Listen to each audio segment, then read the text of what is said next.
Hi hello नमस्कार, स्वागत आहे तुमचं माझ्या यूट्यूब चॅनलमध्ये. आज म्हणजे 10 फेब्रुवारीच्या लग्नानंतर होईलच प्रेमच्या एपिसोडमध्ये काय घडलं ते आपण पाहूया. जेव्हा पेपर साईन करायला घेतो, मानिनी नाही नाही म्हणत असते. नंदिनी पण म्हणते मी हात जोडते तुमच्यासमोर, सही करू नका प्लीज. जेव्हा म्हणतो तूच म्हटली होतीस ना, नात्यात प्रेम नसेल तरी चालेल पण विश्वास हवा. मला आता तुझ्यावर विश्वास राहिला नाही. आता तुझ्या बाबांचा फोन आला की लगेच निघून जाशील. मला अशी मुलगी नको आहे. मला कायम साथ देणारी मुलगी हवी आहे. तुला माझी किंमतच राहिली नाही आहे. नंदिनी रडत असते. नाही नाही म्हणते. जेव्हा म्हणतो बस झालं आता, मी साईन केली आहे, तू पण साईन कर आणि विषय संपून टाक. सही कर, सही कर. मानिनी त्याला रिक्वेस्ट करते, बस बस झालं जीवा, थांबव आता हे सगळं. नाती अशी संपत नसतात. जीवा म्हणतो आधी तिच्याकडून संपलं आणि आता माझ्याकडून. जीवा नंदिनीला साईन करायला सांगतो. नंदिनी साईन करणार तेवढ्यात पार्थचा कॉल येतो. नंदिनी म्हणते तुम्ही पोचलात ना. आणि काव्या काय? पार्थ? तिला शॉक बसतो.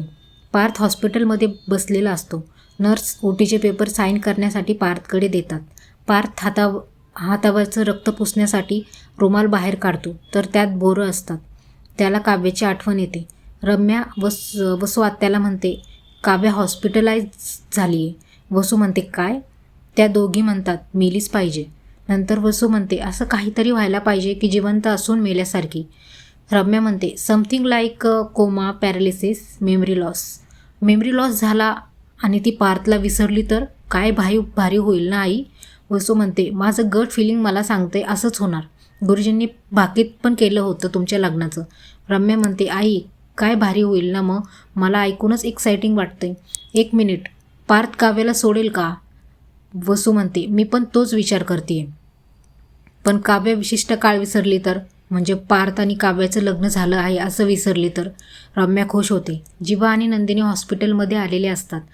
जीवा पार्थला शांत हो म्हणत असतो. सगळे रडत असतात. नंदिनी विचारते काय झालंय, कसं झालं. पार्थ त्यांना झालेली घटना सांगतो. पार्थ म्हणतो पूर्ण प्रवासामध्ये काव्या मला एकच प्रश्न विचारत होत्या, केलं का मला ॲक्सेप्ट. हॉकीस्टिक लागण्याच्या अगोदर पण त्यांचा प्रश्न तोच होता. का नाही सांगितलं त्यांना मी. हो केलं आहे ॲक्सेप्ट त्यांना. उगीच ताणत राहतो आपण. कसं आपण असं करतो, माणूस सोबत असला की किंमत नसते. नंदिनी म्हणते तुम्ही काळजी करू नका, माझ्या बहिणीला आणि तुमच्या काव्याला काहीच होणार नाही. पार्थ म्हणतो त्या बऱ्या होणारच आहे. त्यांच्याकडे दुसरा ऑप्शन नाही आहे. माझ्याकडे त्यांना यावंच लागेल. जीवा पार्थला शांत करतो. नर्स साईन केलेले पेपर मागायला येते. 11:11 झालेले असतात. पार्थ म्हणतो युनिवर्स माझ्या काव्याला माझ्याकडे परत आण. काव्याची सर्जरी चालू असते. मानिनी देवाला पाण्यात ठेवलेलं असतं. काव्याचं बोलणं तिला आठवत असतं. देवा माझ्या लेकीला सुखरूप घरी आण. माझ्या पार्थचा जीव आहे तिच्यावर. काव्याची आई तिथे येते. मानिनी म्हणते रडू नका, काव्याला काहीच होणार नाही. तुमची भेट झाली का काव्याशी. नंदिनीची आई म्हटली. नंदिनी म्हटली आहे की आई एकटे आहेत, तू घरी जा. वसू तिथे येते. मी आहे ना, एकटी थोडी येते. तुम्ही आपलं मानत नसाल तरी आम्ही मानतो आपलं. रम्या गेली पण हॉस्पिटलमध्ये काव्याला पाहायला. खूप वाईट झालं पण. शारदा म्हणते खरंच का? यामध्ये तुमचा तर हात नाही ना. वसू म्हणते माझा काय संबंध. मानिनी म्हणते शारदाताई काही चुकीचं बोलत नाही आहेत. या घरामध्ये जे काही वाईट घडलं त्यात तुमचाच हात होता आत्तापर्यंत. वसू म्हणते बस हा मानिनी, ऐकून घेते म्हणून काहीही बोलशील. काळजीपोटी बोलायला आले तर आरोप करताय माझ्यावर. काव्य भोगती आपल्या कर्माची फळं. मानिनी म्हणते कर्माची फळं तर तुम्ही भोगायला पाहिजे ना ताई. तुम्ही तिला शिव्या श्राप देताय. वसू म्हणते 16 डिसेंबरनंतर मी कोणाच्या आयुष्यात ढवळाढवळ केलीच नाही आहे.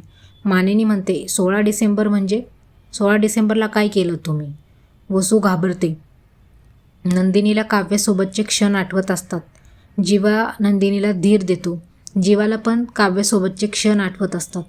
पार्थ देवाकडे प्रार्थना करत असतो माझ्या काव्याला बरं कर. आणि हा एपिसोड इथेच संपतो. नेक्स्ट एपिसोडमध्ये खूप शॉकिंग ट्विस्ट पाहायला मिळणार आहे. काव्या शुद्धीवर आली आहे आणि पार्थला ओळखत नाही आहे. नेमकी काय काय विसरली आहे आता हे उद्याच समजेल. हे अपडेट्स तुम्हाला आवडत असतील तर नक्की लाईक करा, शेअर करा आणि सबस्क्राईब करा. Bye bye.